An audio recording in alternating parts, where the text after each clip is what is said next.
आप देख रहे हैं इंडार्क राजकुमार के साथ। इंडार्क की आज की कहानी में आगे बढ़ने से पहले अगर आपने इस कहानी के पहले 2 भाग नहीं देखे हैं तो देख लें, लिंक नीचे डिस्क्रिप्शन बॉक्स में दिया गया है।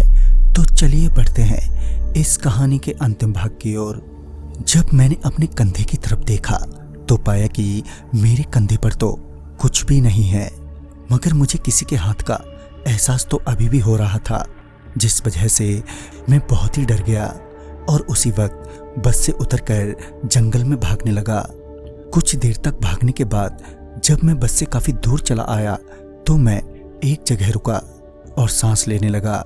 मैं अभी सांस ले ही रहा था कि कोई बड़ी तेजी से मेरे सामने से गुजरा, जिसे देखकर ये तो पता नहीं चला कि वो कौन था, मगर उसके ऐसे एकदम से गुजर जाने से मैं मरने को हो गया था।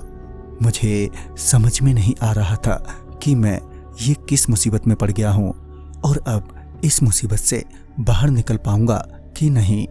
जहाँ पर मैं खड़ा था वहाँ आसपास बहुत सारी कटीली झाड़ियाँ थी, तो मैं वहाँ से निकलकर थोड़ी सी खुली जगह पर पहुँचा। खुली जगह पर आने के बाद मैं अपने आसपास बड़े ध्यान से देखने लगा। वैसे भी रात का वक्त होने के कारण ज़्यादा कुछ ठीक से दिखाई नहीं दे रहा था, पर मैं वहीं एक पेड़ के नीचे पड़े पत्थर पर बैठ गया। मैं अभी वहां बैठा ही था कि मुझे किसी के दौड़ने की आवाज आई, जो कि मेरी ही ओर आ रही थी। थोड़ी ही देर में वो ही 2 लोग जो बस से उतरकर भागे थे मेरी ओर आते हुए दिखे। जब वो मेरे पास पहुंचे तो मैंने देखा कि उन दोनों के शरीर से खून बह रहा है और उनकी एक आंख भी बाहर की तरफ लटक रही थी। मैं तो उन्हें अपने सामने देखकर बहुत ही ज्यादा डर गया। इससे पहले मैं उनसे कुछ कहता कि वो दोनों वहीं औंधे मुंह गिर पड़े, फिर वो दोनों उठे ही नहीं थे।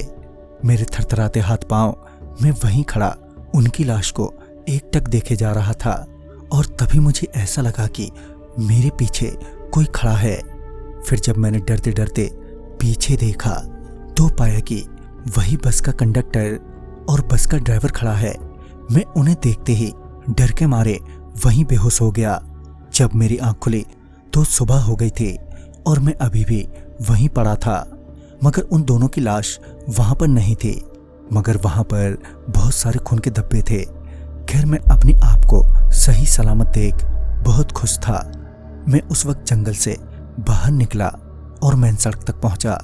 कुछ दूर चलने पर मुझे एक बस स्टॉप भी दिखा, जहां पर और भी लोग मौजूद थे। मैं तुरंत ही उस बस स्टॉप पर पहुंचा। फिर वहां पर मौजूद लोगों से अपने गांव का नाम बताते हुए मैंने पूछा, भैया बस मिल जाएगी यहाँ से? तो उन्होंने कहा, हाँ यहाँ से मिल जाएगी। फिर मैं वहीं पर चुपचाप आराम से बैठ गया। कुछ देर में बस भी आ गई और मैं बस में बैठा। बस में बैठने के बाद मैं अभी भी डरा हुआ ही था। तभी मेरे पीछे वाली सीट पर जो 2 लोग बैठे थे वो किसी बस के हादसे के बारे में जिक्र कर रहे थे। जब मैंने ध्यान से सुना तो पता चला कि ये दोनों उसी बस की बात कर रहे थे जिस बस में मैं बैठा था। दरअसल देर रात कुछ गुंडों ने बस ड्राइवर और उस कंडक्टर को मार दिया था किसी आपसी रंजिश के चलते, और वो दोनों गुंडे बस को ठिकाने लगाने जा रहे थे, मगर बस की सीट पर सो जाने के कारण उनकी नज़र मुझ पर नहीं पड़ी, जिस वजह से धोखे से मैं उनके साथ चला गया। खैर, उस रात दोनों को अपने किए की सजा तो मिल गई, जिसका गवाह मैं हूँ, और इस हादसे के बाद मैं फिर कभी भी गांव से बाहर नहीं गया। तो दोस्तों, इस कहानी में बस इतना ही। कहानी आपको पसंद आई हो तो लाइक शेयर करें और साथ ही हमें कमेंट बॉक्स में ज़रूर बताएं। तो मैं आपका दोस्त राजकुमार जल्द ही मिलूंगा ऐसी ही एक नई कहानी के साथ। तब तक के लिए बाय एंड टेक केयर।